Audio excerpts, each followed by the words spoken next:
গভীর সমুদ্রগুলি যেমন আমাদের মুগ্ধ করে তেমনই ভয়ঙ্কর, কারণ এই গভীর সমুদ্রের নিচে যেমন ভয়ঙ্কর গিলে খাওয়া প্রাণীর বাস রয়েছে, তেমনই সমুদ্রের তলদেশে রয়েছে অগন্তি রহস্যে ভরা জিনিস। পৃথিবীতে 70% পানি, আর এই 70% পানির মধ্যে কেবলমাত্র 5% এক্সপ্লোর করা হয়েছে। প্রায় প্রতিনিয়ত স্কুবা ডাইভাররা এমন অদ্ভুত রহস্যের সন্ধান পায় যা আপনার রাতের ঘুম কেড়ে নেবার জন্যই যথেষ্ট। আজকের ভিডিওতে জানবেন গভীর সমুদ্রের নিচে কিভাবে দৈত্য আকৃতির ক্রুশবিদ্ধ মূর্তি আসলো। আজ থেকে 3000 বছর পূর্বে সমুদ্রের নিচে থাকা এক রহস্যে ঘেরা শহর। অ্যামেজিং দুনিয়া চ্যানেলের আরো একটি নতুন এপিসোডে আপনাদের ওয়েলকাম জানাই।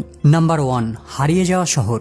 আজ থেকে প্রায় 3000 বছর পূর্বে মিশরে একটি ব্যস্ত নগর ছিল, যেই শহরটি সুনামির কারণে ডুবে যায়। তারপর থেকে শহরটি হারিয়ে যায়, কিন্তু এই শহরটিকে পুনরায় আর্কিওলজিস্টদের দ্বারা উদ্ধার করা হয়। ঐতিহাসিকবিদ লোরা গোগলের লেখা অনুযায়ী এই শহরটির সন্ধান পাওয়া যায় মিশরের আলেকজান্ড্রিয়া উপকূলে। তার মতে শহরটি প্রায় 3000 বছর পুরাতন। তারপর থেকেই এই শহরটি প্রতিদিন খোদাইয়ের বিষয় হয়ে দাঁড়ায়। এক্সপার্টদের মতে এই শহরটি হেরাক্লিয়ানদের। শহরটিকে নিয়ে অনেক পৌরাণিক গল্পও রয়েছে। 2000 সালে যখন এই শহরটিকে আবিষ্কার করা হয়, হিস্টোরিয়ানরা ইতিহাসের উপর আলোকপাত করে বলেন যে এই পৌরাণিক হেরাক্লিয়ানদের শহরটি বাস্তবেই অস্তিত্ব ছিল। এই শহরে ভ্রমণ করে গেছেন প্যারিসের রাজা, ট্রয়ের রাজকুমারী। প্রাচীন ঐতিহাসিকবিদরাও এই শহর সম্পর্কে তাদের ডকুমেন্টে লিপিবদ্ধ করেছিল। যখন আর্কিওলজিস্টরা শহরটি জানতে পারে, তারা খুঁজে পায় হারিয়ে যাওয়া অনেক গুপ্তধন, ব্রাড ব্রোঞ্জের মূর্তি, গ্রিস ও মিশরীয় ভাষায় পাথরে খোদাই করে লেখা অক্ষর, সোনা ও ব্রোঞ্জের কয়েন, কয়েক ডজন নৌকা।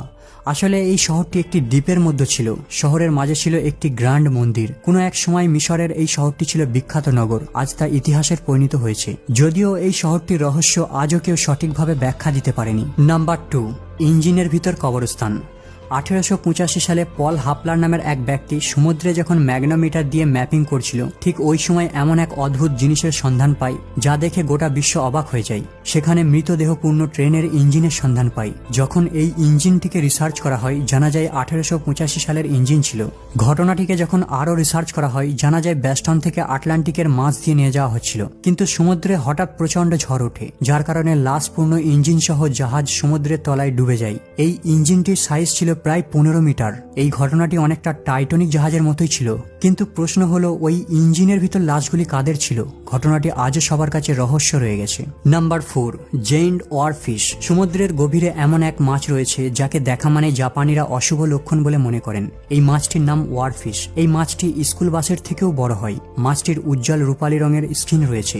মাছটিকে দেখে অনেকেই কনফিউজড হয়ে সামুদ্রিক সাপও বলে মনে করেন। তাদের এই ইউনিক আকৃতির কারণে জাপানিদের কাছে এই মাছটি অনেক রহস্য তৈরি করেছে। এই মাছটিকে নিয়ে জাপানে প্রাচীন একটি লোকোক্তি রয়েছে, রুগনু টোকাই, অর্থাৎ সাগর দেবতার